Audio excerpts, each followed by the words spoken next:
Assalamualaikum warahmatullahi wabarakatuh. Salam sejahtera buat kita semua. Salam, Om Swastiastu, Namo Buddhaya, salam kebajikan. Saudara-saudara sekalian, pada hari ini akan saya sampaikan kuliah mengenai perbankan syariah.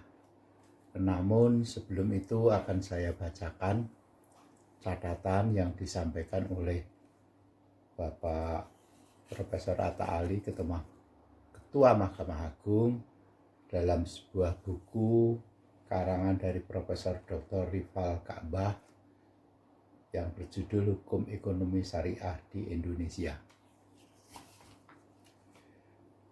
Ketua Mahkamah Agung dalam ini menyampaikan sebagai berikut, bahwa ada 3 sistem ekonomi yang ada di muka bumi ini, yakni kapitalis, sosialis, dan mixed economic.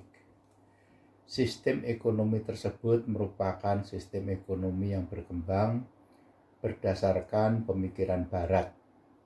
Selain itu, tidak ada di antara sistem ekonomi yang ada secara penuh berhasil diterapkan dalam perekonomian di banyak negara. Sistem ekonomi sosialis atau sistem ekonomi komando ternyata hancur dengan bubarnya negeri komunis Uni Soviet. Dan dengan hancurnya komunisme dan ekonomi sosialis pada awal tahun 90-an ini membuat sistem kapitalisme disanjung sebagai satu-satunya sistem ekonomi yang sahih. Namun ternyata bagaimana?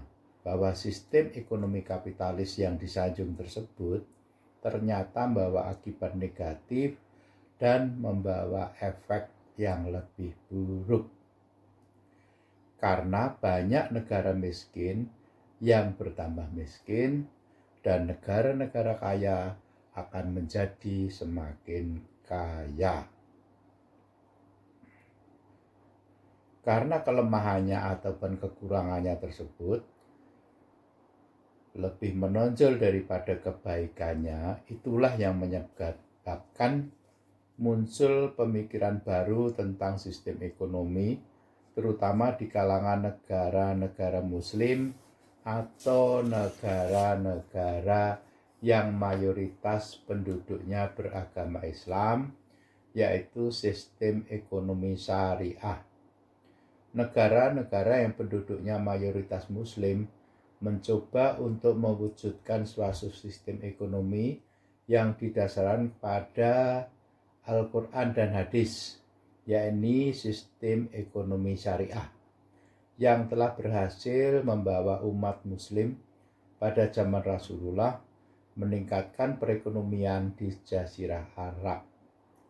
Dari pemikiran yang didasarkan pada Al-Quran dan Hadis tersebut, saat ini sedang dikembangkan sistem ekonomi syariah. Dan sistem ekonomi syariah di banyak negara Islam ini sedang berkembang juga di negara kita. Ekonomi syariah dan ekonomi sistem syariah merupakan perwujudan dari paradigma Islam.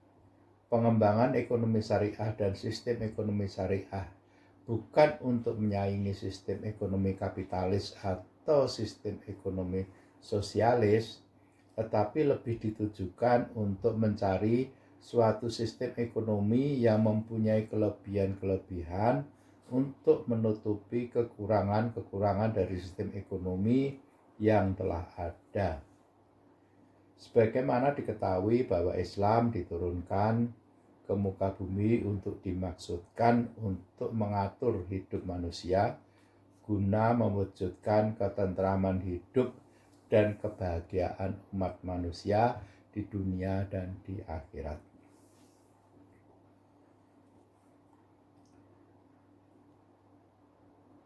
Umat di sini tidak semata-mata umat muslim, tetapi seluruh umat yang ada di muka bumi. Ketentraman hidup tidak hanya sekedar dapat memenuhi kebutuhan hidup secara melimpah ruah di dunia, tetapi juga dapat memenuhi ketentraman jiwa sebagai bekal di akhirat nanti. Jadi harus ada keseimbangan dalam pemenuhan kebutuhan hidup di dunia dengan kebutuhan untuk di akhirat. Menurut Islam, kegiatan ekonomi harus sesuai dengan ekonomi syara. Artinya ada yang boleh dilakukan dan ada yang tidak boleh dilakukan, atau dengan kata lain harus ada etika.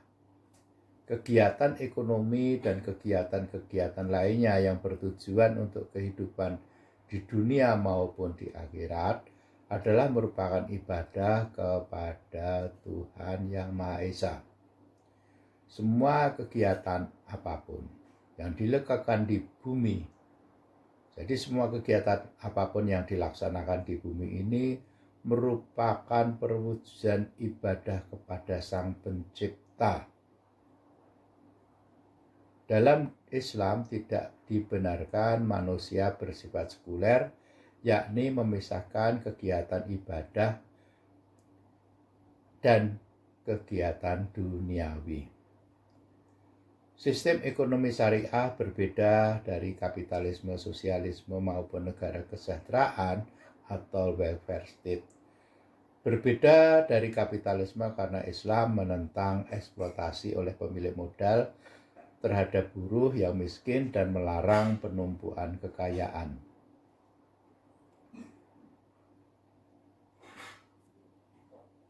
Kecelakaanlah bagi setiap orang yang mengumpulkan harta dan menghitung-hitung, disampaikan dalam Al-Quran Al-Humasah. Dan yang kedua, orang miskin dalam Islam tidak dihujat sebagai kelompok yang malas dan tidak suka menabung atau berinvestasi. Ajaran Islam yang paling nyata menunjung tinggi upaya pemerataan untuk mewujudkan keadilan sosial. Jangan sampai kekayaan hanya beredar di kalangan orang-orang kaya saja. Demikian yang disampaikan oleh Bapak Profesor Dr. M. Atta Ali, Ketua Mahkamah Agung. Selanjutnya dalam kuliah ini akan saya sampaikan pertama-tama adalah mengenai sejarah dari Bank Syariah. Adapun sejarah Bank Syariah ini adalah sebagai berikut. Sekalipun masyarakat Indonesia merupakan masyarakat Muslim terbesar di dunia, kehadiran bank yang berdasarkan syariah masih relatif baru, yakni baru pada awal 1990. Namun, diskusi tentang bank syariah sebagai basis ekonomi Islam sudah mulai dilakukan pada awal 1980. Sedang prakarsa untuk mendirikan bank syariah di Indonesia dilakukan oleh Majelis Ulama Indonesia pada tanggal 18-20 Agustus 1990. Lahirnya Bank Syariah pertama kali di Indonesia merupakan hasil kerja tim perbankan MUI dengan dibentuknya PT Bank Muamalat Indonesia atau BMI yang akte pendiriannya ditandatangani pada tanggal 1 November 1991. Saat ini BMI telah memiliki puluhan cabang yang tersebar di beberapa kota di Indonesia. Di samping BMI tersebut lahir juga Bank Syariah pemerintah seperti Bank Syariah Mandiri, kemudian Bank Syariah BRI, Bank Syariah BNI, dan bank-bank lain-lainnya. Menurut sejarah, awal mula kegiatan Bank Syariah ini pertama kali dilakukan adalah di Pakistan dan Malaysia pada tahun 1940-an. Di Kairo, Mesir pada tahun 1963 berdiri Islamic Rural Bank Desa Midganhur. Desa Medgamer. Bank ini beroperasi di pedesaan Mesir dan masih berskala kecil. Di negeri-negeri Arab lainnya, yakni Uni Emirat Arab, dengan berdirinya Dubai Islamic Bank pada tahun 1975. Kemudian di Kuwait pada tahun 1977 berdiri Kuwait Finance House yang beroperasi tanpa bunga. Sedangkan di Mesir pada tahun 1978 berdiri Bank Syariah yang bernama Faisal Islamic Bank. Langkah ini kemudian diikuti oleh Islamic International Bank for Investment and Development Bank. Pakistan merupakan negara pelopor utama dalam melaksanakan sistem perbankan syariah secara nasional. Pemerintah Pakistan mengkonversi seluruh sistem perbankan di negaranya pada tahun 1985 menjadi sistem perbankan syariah. Sebelumnya, pada 1979, beberapa institusi keuangan terbesar di Pakistan telah menghapus sistem bunga, dan mulai tahun itu juga pemerintah Pakistan mensosialisasikan pinjaman tanpa bunga terutama pada petani dan nelayan. Perkembangan selanjutnya adalah tahun 1983 berdiri Faisal Islamic Bank of Kibris di Cyprus.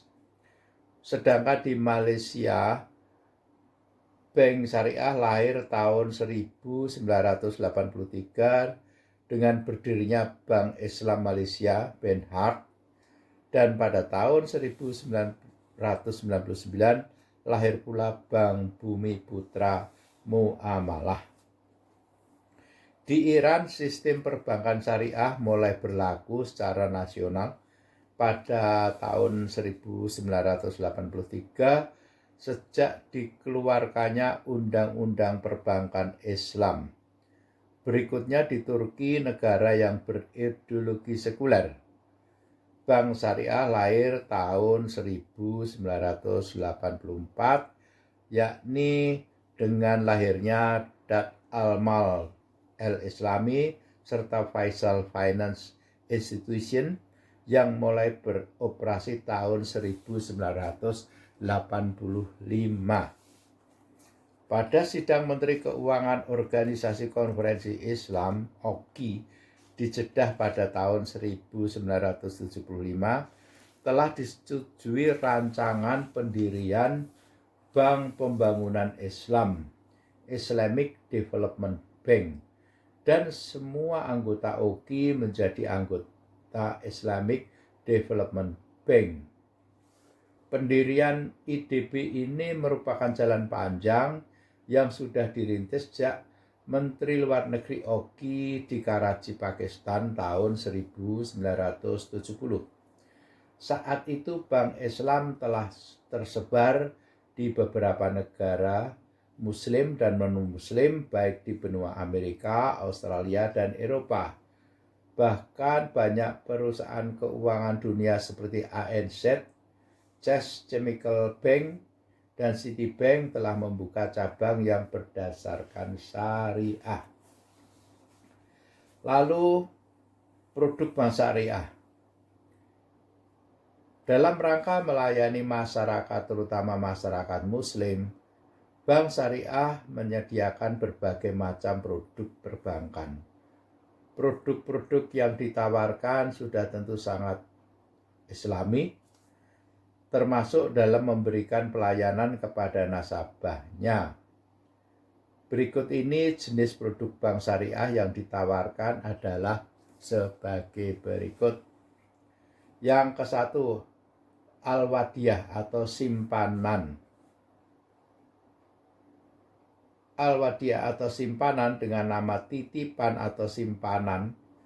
Prinsipal Al-Wadiyah merupakan titipan murni dari satu pihak kepada pihak lain, baik perorangan maupun badan hukum yang harus dijaga dan dikembalikan kepada siapa saja si penitip menghendaki. Penerima simpanan disebut sebagai yad al-amanah, yang artinya tangan amanah. Si penyimpan tidak bertanggung jawab atas segala kehilangan dan kerusakan yang terjadi pada titipan selama hal ini bukan akibat dan kelalaian atau kecerobohan yang bersangkutan dalam memelihara barang titipan. Akan tetapi dewasa ini agar uang yang dititipkan tidak menganggur begitu saja oleh si penyimpan, uang titipan tersebut digunakan untuk kegiatan perekonomian. Kemudian saya lanjutkan mengenai masalah lembaga keuangan ya. Jadi akan saya sampaikan bahwa perbankan syariah ini adalah sebagai lembaga keuangan. Seperti diuraikan pada kuliah-kuliah yang terdahulu, bahwa untuk menggerakkan aktivitas ekonomi diperlukan lembaga keuangan.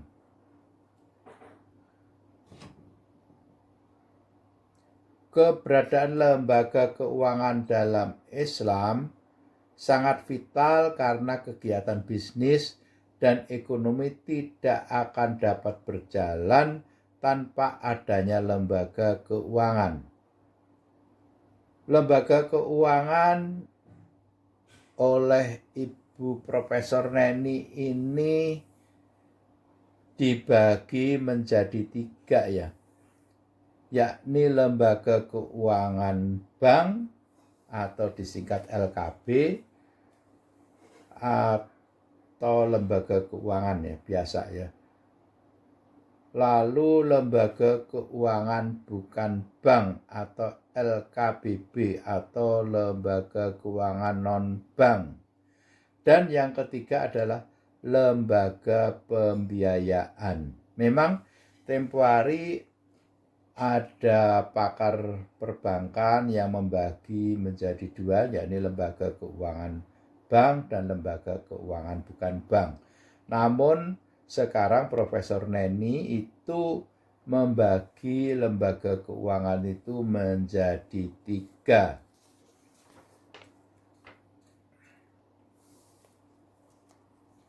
Lembaga keuangan disampaikan oleh Profesor Neni, saya ulangi lagi, adalah lembaga keuangan bank, lembaga keuangan bukan bank, dan lembaga pembiayaan.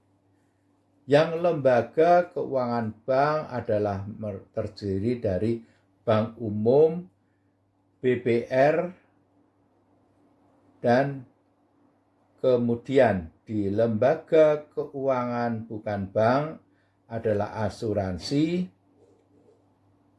pasar modal, dan pegadaian. Dan terakhir, lembaga pembiayaan adalah leasing dan modal ventura. Secara teoritis, sebenarnya Islam tidak membedakan antara LKBB dan LKB dan lembaga pembiayaan. Namun demikian, Islam menetapkan berbagai macam akad atau perjanjian yang dapat digunakan. Macam akad ini dapat digunakan dalam transaksi yang dilakukan pada LKBB, LKB, dan lembaga pembiayaan. Di Indonesia, perkembangan bank syariah diikuti dengan berkembangnya lembaga keuangan syariah di luar struktur perbankan, antara lain asuransi takaful, pasar modal syariah, pegadaian syariah, dan baitul mal wat tamwil. Perkembangan bank syariah pada 3 tahun ini terasa sangat cepat.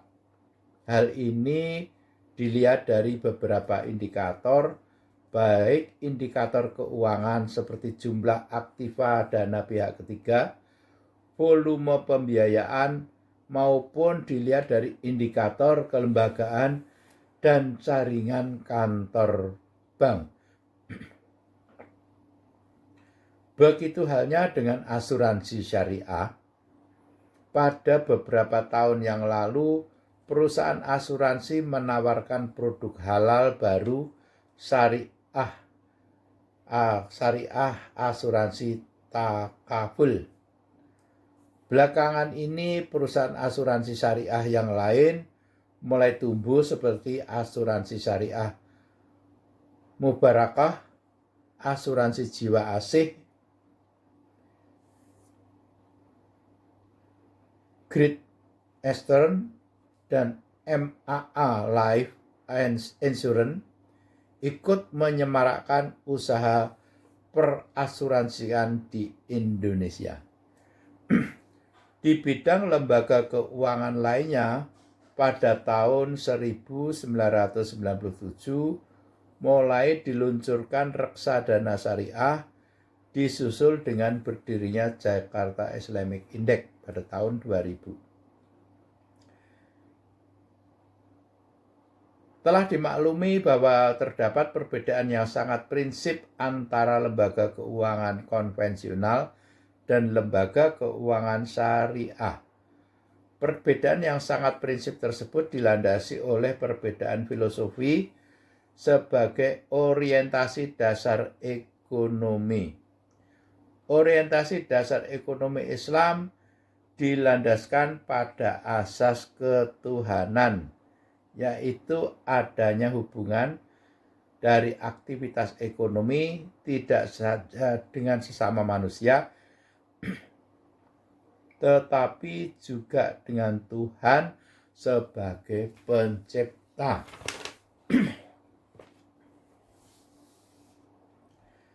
Dari landasan tauhid ini timbul prinsip-prinsip dasar bangunan kerangka sosial, hukum, dan tingkah laku, di antaranya prinsip khilafah atau kepemimpinan, keadilan adalah kenabian, keteladanan, persaudaraan, dan kebebasan yang bertanggung jawab.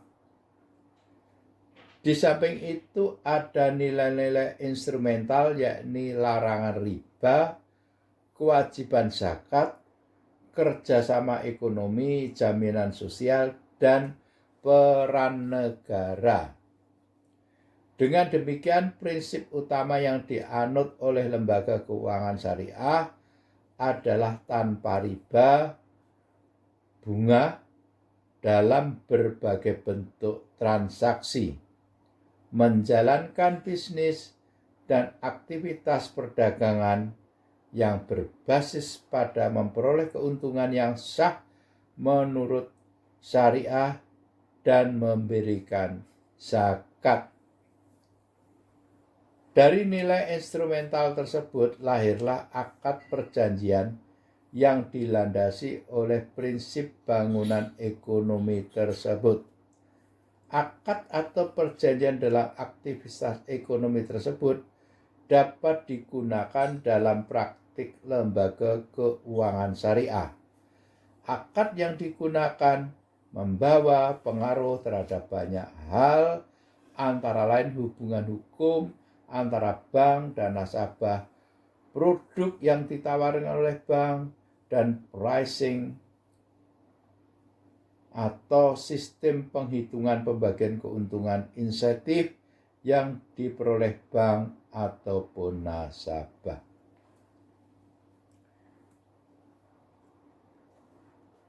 Selanjutnya akan disampaikan mengenai sekilas tentang riba dan bunga bank.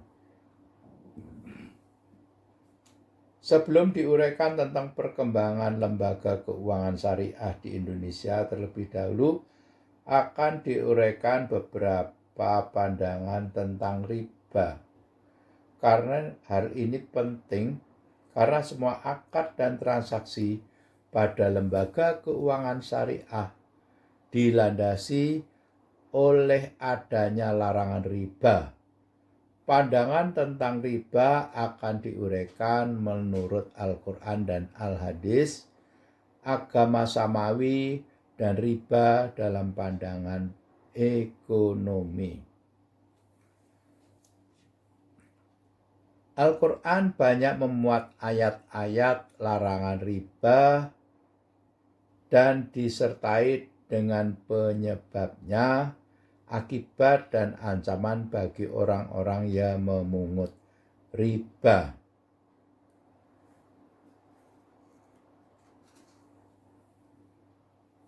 Dalam Al-Quran surat Ar-Rum ayat 39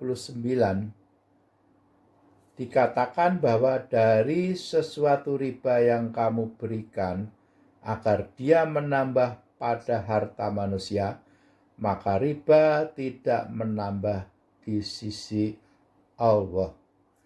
Dan apa yang kamu berikan berupa zakat yang kamu maksudkan untuk mencapai keridhaan Allah, maka orang-orang yang berbuat demikian itulah yang melipat gandakan pahalanya.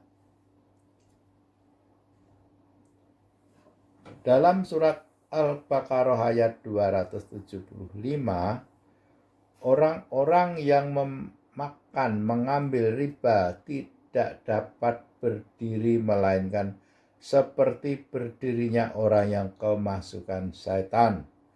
Karena tekanan penyebab gila.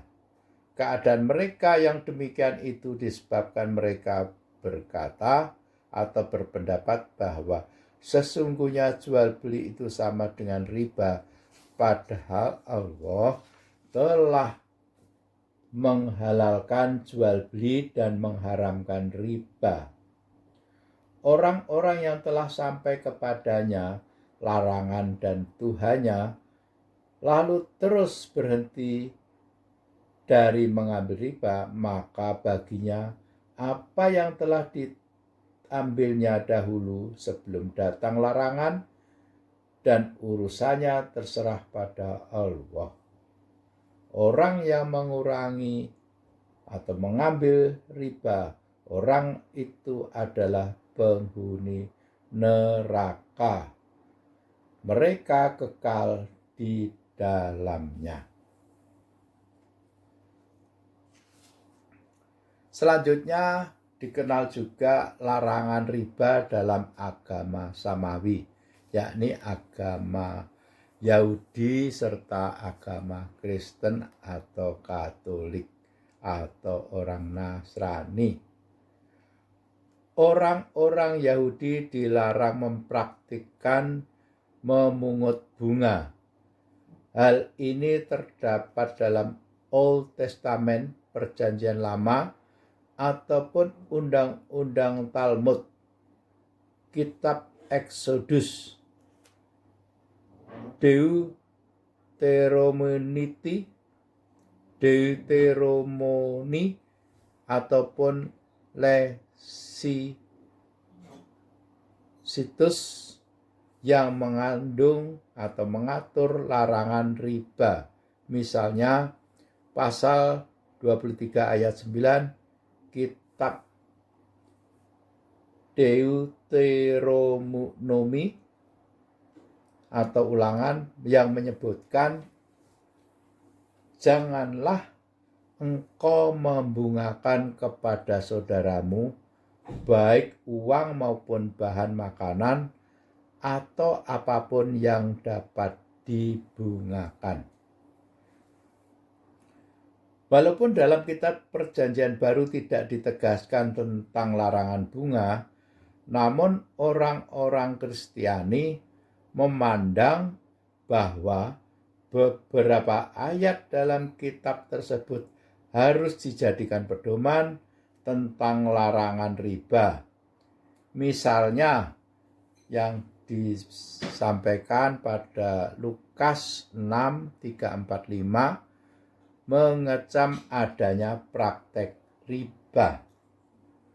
Beberapa pendeta memberikan pendapatnya tentang bunga, misalnya Saint Basil tahun 329 sampai 379 menganggap mereka yang memakan bunga sebagai orang yang tidak berkemanusiaan.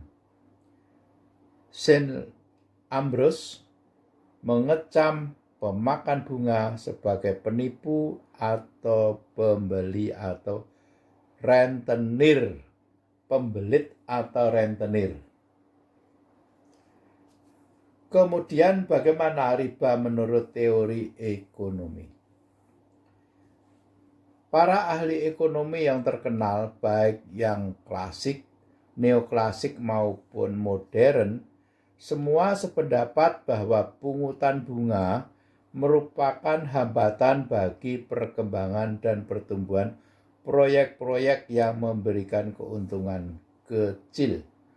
Bunga menyebabkan kesulitan yang sangat dalam, bahkan tidak memungkinkan bagi pemerintah lokal maupun nasional, khususnya dalam perkembangan ekonomi, untuk mencetuskan gagasan dan melanjutkan proyek-proyek kesejahteraan.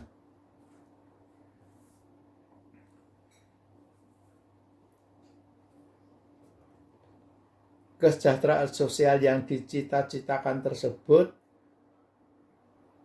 merupakan dengan margin keuntungan yang rendah yang nilainya tidak dapat diukur oleh masyarakat. Pakar ekonomi berpendapat bahwa riba membawa dampak inflatoir yang diakibatkan oleh bunga sebagai biaya uang.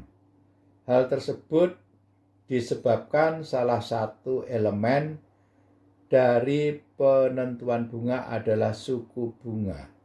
Semakin tinggi suku bunga, semakin tinggi pula harga yang akan ditetapkan pada suatu barang.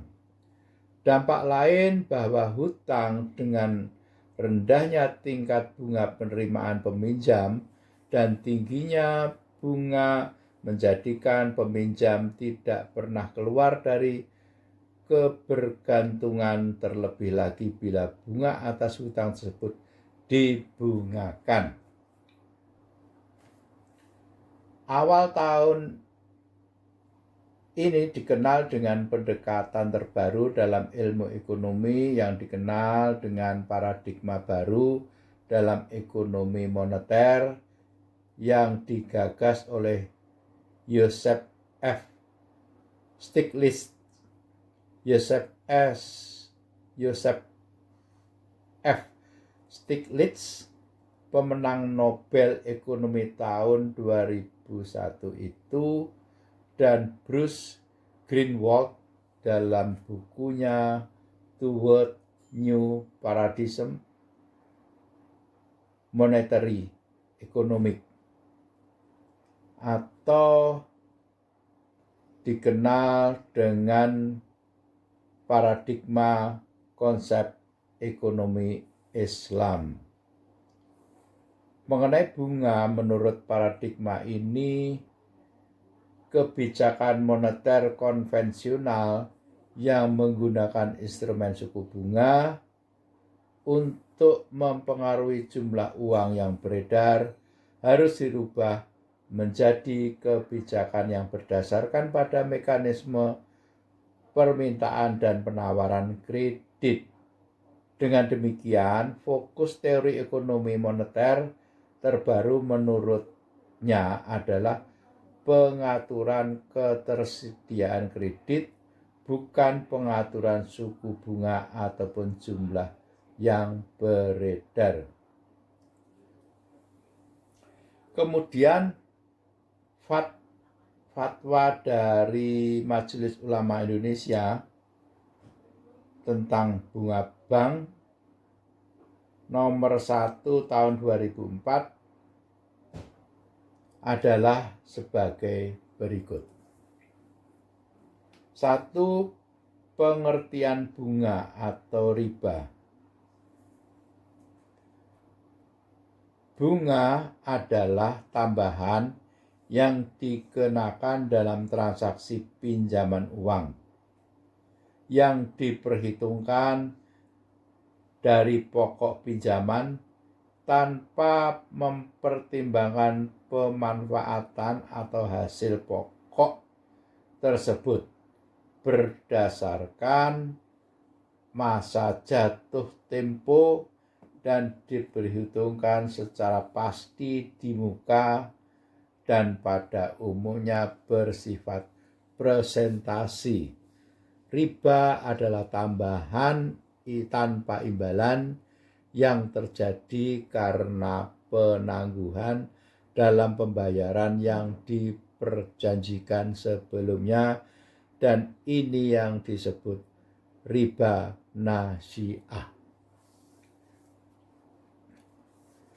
Yang kedua, hukum bunga atau interest. Praktik pembungaan uang saat ini telah memenuhi kriteria riba yang terjadi pada zaman Rasulullah, yakni riba nasi'ah.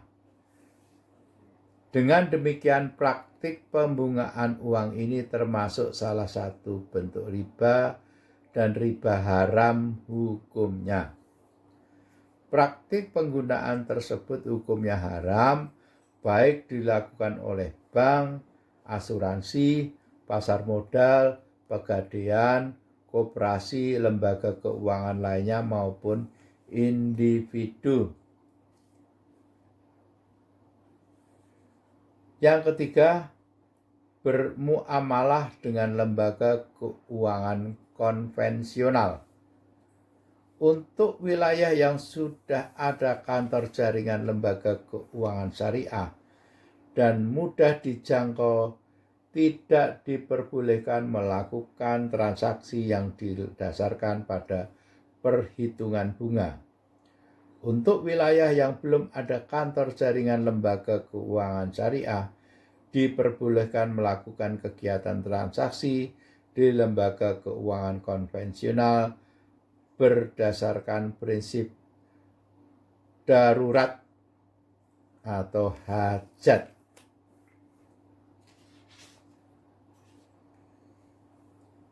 Kemudian saya sampaikan mengenai dasar-dasar hukum bank syariah di Indonesia. Selain perubahan tersebut pada Undang-Undang Nomor 10 Tahun 98, terdapat beberapa, saya ulangi lagi, bahwa di produk perbankan syariah ini terdapat beberapa produk perbankan syariah yang saya sebutkan tadi, yakni simpanan atau al-wadi'ah, ya. Ini adalah produk bank syariah yang pertama, dan kemudian produk bank syariah yang kedua adalah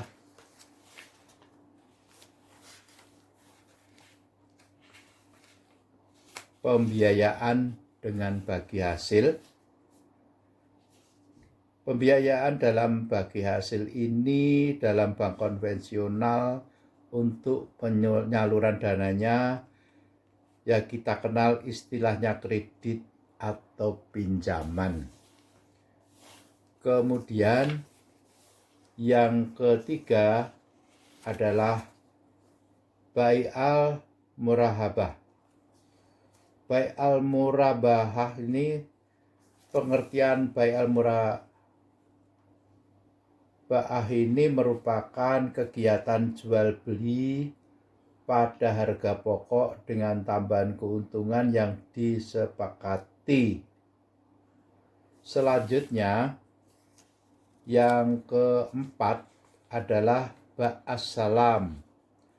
Ba'as-salam artinya pembelian barang yang diserahkan di kemudian hari, sedangkan pembayaran dilakukan di muka.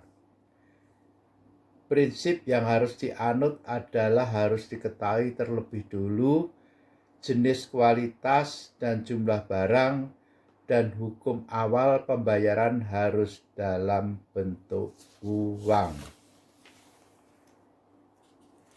Yang kelima adalah bai al-istisna. Bai al-istisna ini merupakan bentuk khusus dari akad ba'il assalam. Oleh karena itu, ketentuan dalam bai al-istisna mengikuti ketentuan dan aturan ba'il assalam. Pengertian bai al-istisna adalah kontrak penjualan antara pembeli dengan produsen atau pembuat barang. Kedua belah pihak harus saling menyetujui atau sepakat terlebih dulu tentang harga dan sistem pembayaran. Kesepakatan harga dapat dilakukan dengan cara tawar-menawar, dan sistem pembayarannya dilakukan di muka atau secara angsuran per bulan atau di belakang. Yang keenam, al-ijarah atau leasing. Pengertian al-ijarah adalah akad pemindahan hak guna atas barang atau jasa melalui pembayaran upah sewa tanpa diikuti dengan pemindahan kepemilikan atas barang itu sendiri. Dalam praktiknya, kegiatan ini dilakukan oleh perusahaan leasing, baik untuk kegiatan operating lease ya, maupun financial lease. Yang ketujuh, al-wakalah atau amanat. Wakalah atau wakilah artinya penyerahan atau pendelegasian atau pemberian mandat dari satu pihak kepada pihak lain. Mandat ini harus dilakukan sesuai dengan yang telah disepakati oleh si pemberi mandat. Yang kedelapan, al-kafalah atau garansi. Al-kafalah merupakan jaminan yang diberikan penanggung kepada pihak ketiga untuk memenuhi kewajiban pihak kedua atau yang ditanggung. Dapat pula diartikan sebagai pengalihan tanggung jawab dari satu pihak kepada pihak lain. Dalam dunia perbankan dapat dilakukan dalam hal pembiayaan dengan jaminan seseorang. Yang kesembilan, al-hawalah. Al-hawalah merupakan pengalihan utang dari orang yang berutang kepada orang lain yang wajib menanggungnya, atau dengan kata lain pemindahan beban utang dari satu pihak kepada pihak lain. Dalam dunia keuangan atau perbankan dikenal dengan kegiatan anjak piutang atau factoring. Yang 10 adalah arahan. Arahan merupakan kegiatan menahan salah satu harta milik si peminjam sebagai jaminan atas pinjaman yang diterimanya. Kegiatan ini dilakukan seperti jaminan utang atau gadai. Selanjutnya akan saya sampaikan mengenai penilaian kesehatan bank syariah. Karena bagaimanapun juga perbankan baik syariah maupun konvensional itu harus memenuhi persyaratan, yakni kesehatan bank salah satunya. Maka untuk menjaga agar aktivitas perbankan tetap eksis dan terus bisa memberikan keuntungan, maka setiap manajemen bank diminta untuk menjaga kesehatannya dari waktu ke waktu. Artinya setiap bank harus dinilai kesehatannya setiap periode dengan tujuan untuk mengetahui tingkat kesehatan yang dimilikinya. Penilaian kesehatan bank yang dilakukan untuk bank syariah, baik bank umum syariah maupun bank perkreditan rakyat syariah, ini dilakukan sesuai dengan perkembangan metodologi penilaian kondisi bank yang selalu dinamis dan mendorong pengaturan kembali sistem penilaian tingkat kesehatan bank berdasarkan prinsip syariah.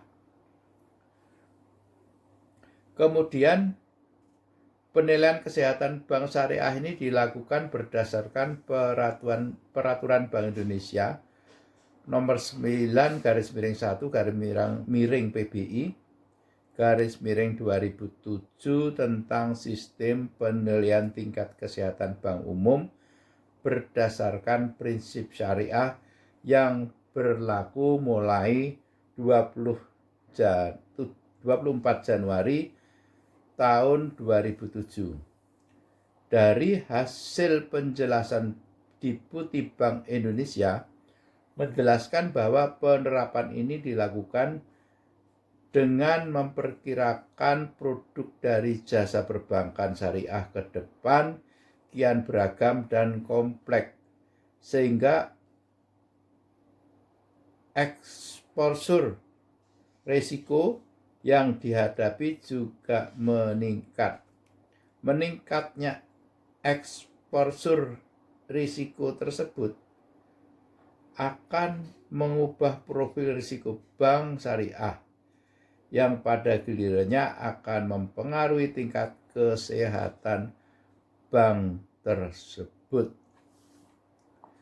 Dalam penilaian tingkat kesehatan bank syariah telah memasukkan risiko yang melekat pada aktivitas bank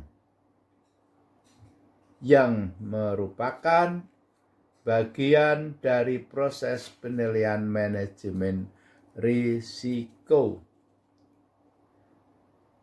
Bank umum syariah wajib melakukan penilaian tingkat kesehatan bank secara triwulanan yang meliputi faktor-faktor permodalan. Yang pertama adalah faktor permodalan, yang kedua kualitas aset, yang ketiga rentabilitas, yang keempat likuiditas, yang kelima sensitivitas.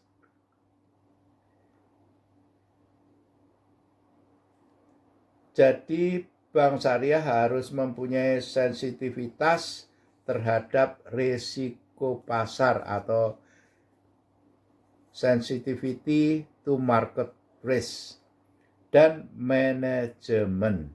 Yang keenam adalah manajemen.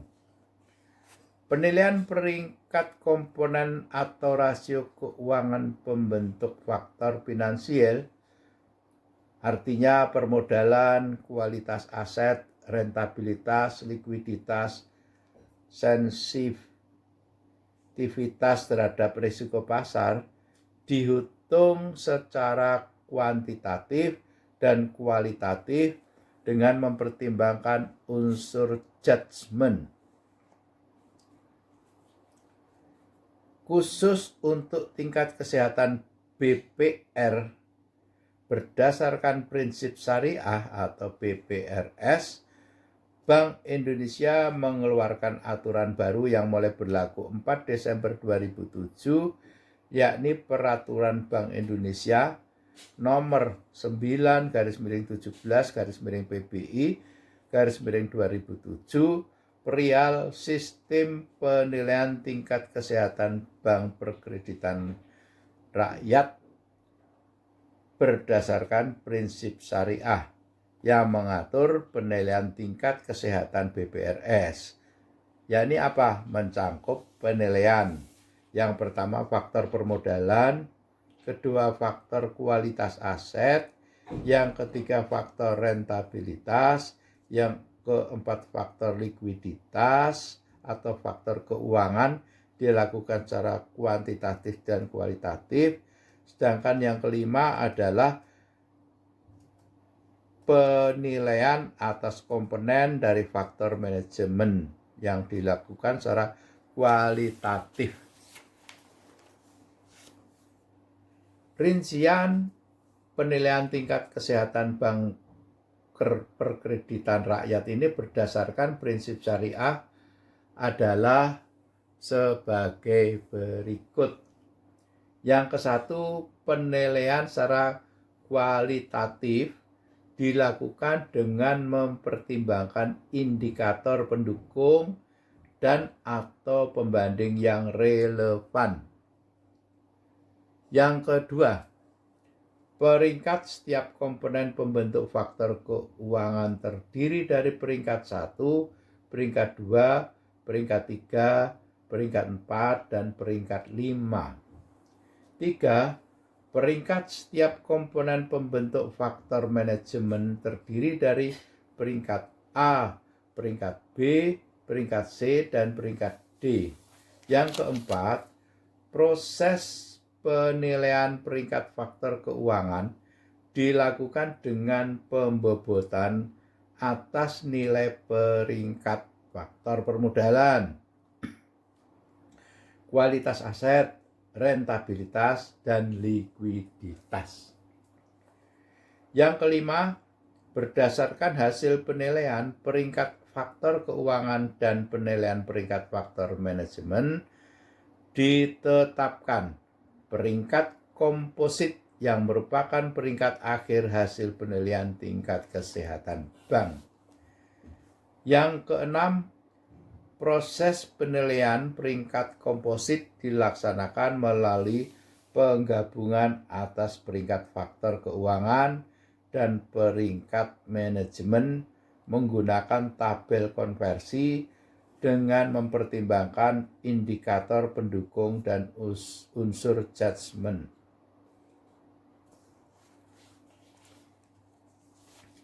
Selanjutnya, untuk menentukan peringkat komposit yang merupakan peringkat akhir dari penilaian tingkat kesehatan bank, maka diterapkan bahwa peringkat ke-1, komposit 1, artinya bank memiliki kondisi tingkat kesehatan yang sangat baik sebagai hasil pengelolaan usaha yang baik. Yang kedua, komposit kedua ini adalah bank memiliki kondisi tingkat kesehatan yang baik sebagai hasil dari pengelolaan usaha yang baik. Jadi berbeda ya. Yang komposit 1 tadi adalah bank memiliki kondisi tingkat kesehatan yang sangat baik sebagai hasil dari pengelolaan usaha yang sangat baik. Sedang komposit kedua adalah bank memiliki kondisi tingkat kesehatan yang baik sebagai hasil dari pengelolaan usaha yang baik. Jadi ada perbedaan sangat dan tidak sangat ya.